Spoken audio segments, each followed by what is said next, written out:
Good afternoon. Good afternoon. It is Thursday, Thursday. January 22nd. Skipped the last few days. On Monday, we got to play D&D with friends. On Tuesday, I woke up with terrible back pain that continued into yesterday, but was mostly gone by last night. And then this morning, it's just been stiff, but not sore at all so far today.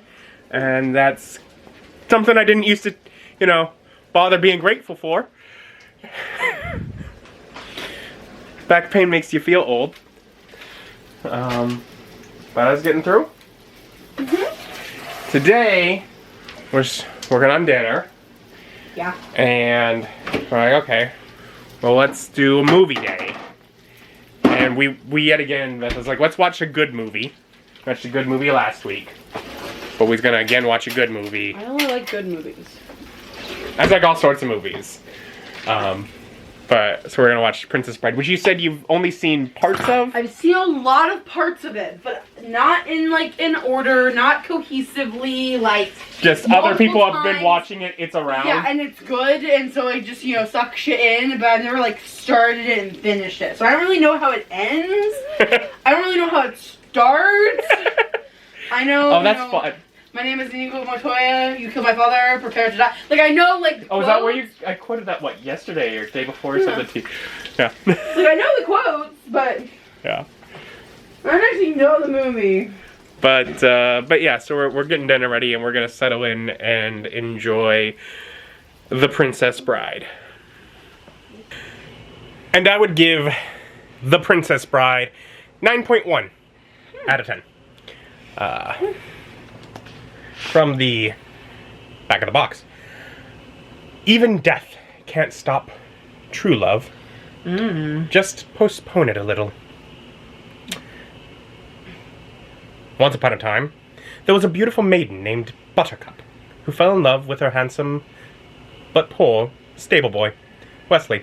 Unfortunately, when Wesley set out to seek his fortune at sea, he was captured by an infamous pirate. Heartbroken, Buttercup swore to never love again.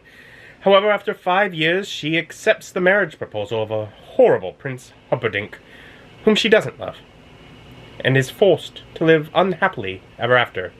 Just kidding. Even death can't stop true love, nor the heroes that come to Buttercup's rescue. From director Rob Reiner and two-time Oscar-winning writer William Goldman. Best Original Screenplay, Butch Cassidy and the Sundance Kid, 1969. Best Adapted Screenplay, All the President's Men, 1976. Comes this fairy tale film, starring Robin Wright, Carrie Elwes, Christopher Guest, and Mandy Patinkin. Sure.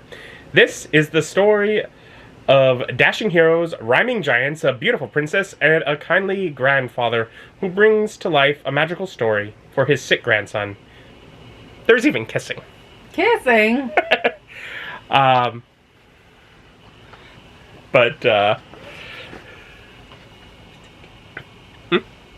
Just confirming the last name. Sorry. Oh. I do not necessarily know how to pronounce their names. I am not an expert at that. No, but I'm familiar with the name Mandy Patinkin, even though I only know him as Inigo Montoya. But the name is a familiar thing for me. But it's fun. It's sweet. Yeah. It's tied together, based on whatever the book of the story as part of the story. That sick kid in Chicago. If you look at what he's wearing in his room, they're very much okay, this takes place in Chicago. Apparently that's very important. No, what was very important was that the kid likes sports. He's a boy. He wants sports. He doesn't want to listen to this kissing story. And then at the very end, after true love wins and Wesley saves Buttercup and they ride off into the sunset together, all happily in love. And, the kid's like, maybe the kissing's not so bad. So, you know, Grandpa moves him into his interest of, you know, becoming a prince, or not prince, but like a, you know, dashing guy who's gonna save the girl. So, you know, we're perfectly putting this child on the right course. It's fine. So, the story takes place in the land of Florin. And the bulk of the story is really that the prince wants to start a war with a neighboring kingdom and is trying to get his people behind it by, basically, you know, because people from that kingdom are killing his bride, who's from the people who all his people love. He doesn't really care about. She doesn't care about him. Doesn't matter. No. But so it's things that are caught up with that part of it. Interesting. The story takes place in our world. They mention Greenland. They mention China. They mention Australia. Asia. Not China, Asia, correct. But it's Florin. So it is a little fictional part somewhere in the real world. I'm sure there's many tiny kingdoms and whatnot along in Europe, and he's just, you know, because I think, weren't there like a million, like, wasn't like Germany super heavily broken up at one point where there's like a whole bunch of like little kings and whatnot? I think that was a thing. But you know, somewhere in Europe and you know, where it's like little kings there, you know, they talk about the Spaniards, so, you know. Yeah, Spain, yep. Yeah, probably more, you know, like France to Germany-esque. Florin could be a small thing in France, and, you know, I think the other name was a G, yeah. But I don't remember what it was. But it was it started with a G, so that could be Germany. It's a fictional place, but also not.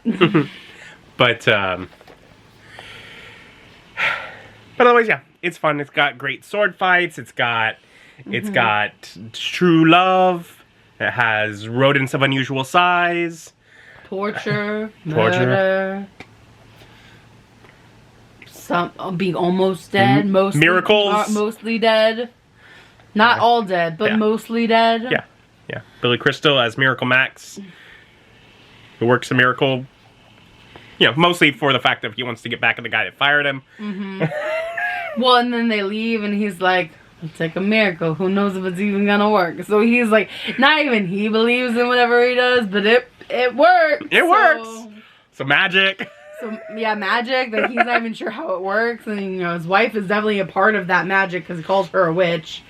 And I think he's just insulting her. Well, yeah, but, like, she seems to kind of know what's going on. So, like, maybe she's the brain behind the operation.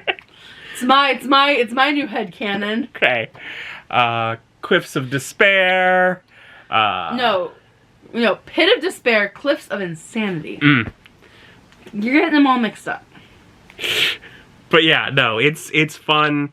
It's a lot of beautiful locations shot across Europe, England, and Ireland. And so and plenty of it, like plenty of the outdoor spots. That's really just very clearly that area. A lot of those hillside, cliffside like areas with all the rocks. Like sure, I've seen them in plenty of other movies. It doesn't trigger for me. It's it does. Just a whole new world for me. And then also beautiful sets with some of the castle set pieces, but also like the fire swamp, which is very clearly all like stage built set. Yeah. But it's really cool looking. I didn't know it was beautiful. I was like, oh, this is very well done. Yeah, I mean, because it's old.